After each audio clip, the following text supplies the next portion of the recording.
99% लोग नहीं समझ पाए पीएम मोदी का मास्टर प्लान और सड़क पर उतरकर हिला दिया हिंदुस्तान। अग्निपथ योजना बदलेगी सेना की तस्वीर, आदि खबर सुनकर आप मोदी को अपना दुश्मन मत मानिए। 20 साल बाद खुलेगी अक्ल, तब समझ पाएंगे अग्निपथ। कांग्रेस को ये कदम 20 साल पहले उठाना था। जिस योजना को समझना चाहिए उस योजना पर देश उलझ कैसे गया। सेना में सिर्फ 4 साल की नौकरी, बात हवा में ऐसे फैली कि देखते ही देखते बिहार से लेकर हरियाणा तक विरोध होने लगा। लेकिन क्या आपने एक बार भी सोचा सरकार ऐसा क्यों कर रही है? अग्निपथ योजना पर आए उससे पहले हम आपको कुछ ऐसे आंकड़े दिखाना चाहते हैं जो आपकी आंखें खोल देगा और आप कहेंगे 20 साल बाद देश समझ पाएगा पीएम मोदी ने देश के लिए, देश की जनता से पंगा क्यों लिया था। 1962 में भारत और चीन के बीच युद्ध हुआ था। भारत की शर्मनाक हार हुई थी। जानते क्यों? भारत के पास ना तो सही संख्या में सैनिक थे, न ही हाईटेक हथियार। नतीजा चीन ने हरा दिया था।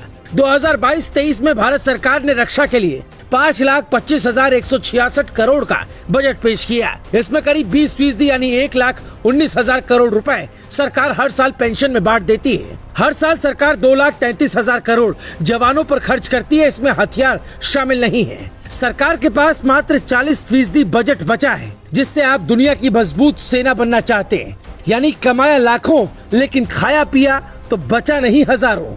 इसलिए आँख खोल कर देखिए ये रिपोर्ट। नई स्कीम का मकसद तीनों सेवाओं के वेतन और पेंशन खर्च को कम करना है।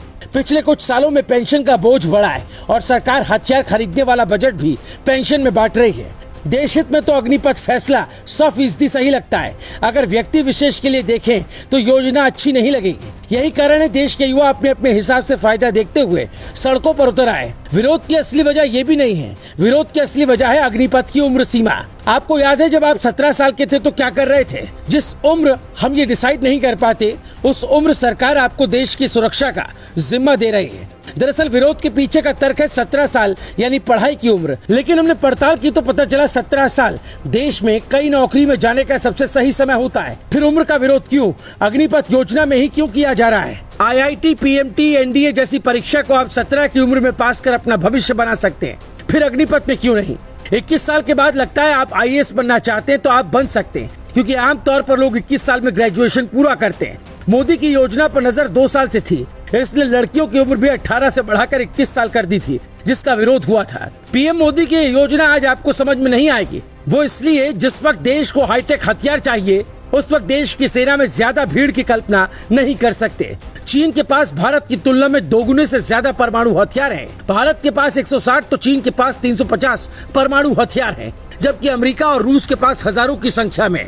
दावा ये तक किया जाता है कि पाकिस्तान में भी भारत से ज्यादा परमाणु हथियार है। पिछले कुछ सालों में चीन ने अपनी लॉन्च क्षमताओं का तेजी से विस्तार किया है, लेकिन भारत सिर्फ भर्ती और भीड़ तक ही अटका रहा। राष्ट्रपति शी जिनपिंग के नेतृत्व में चीन ने अपनी सेना पर बहुत अधिक निवेश किया और आज ये दुनिया की सबसे मजबूत सैन्य ताकत बनने की ओर तेजी से अग्रसर है, जबकि भारत सिर्फ राफेल पर कूद रहा है। वो डील सालों पहले हुई थी। हमें राफेल जैसी कई डील की जरूरत है, लेकिन वो संभव नहीं लगता, क्योंकि भारत में सबको अपने हिसाब से चाहिए नियम और कानून।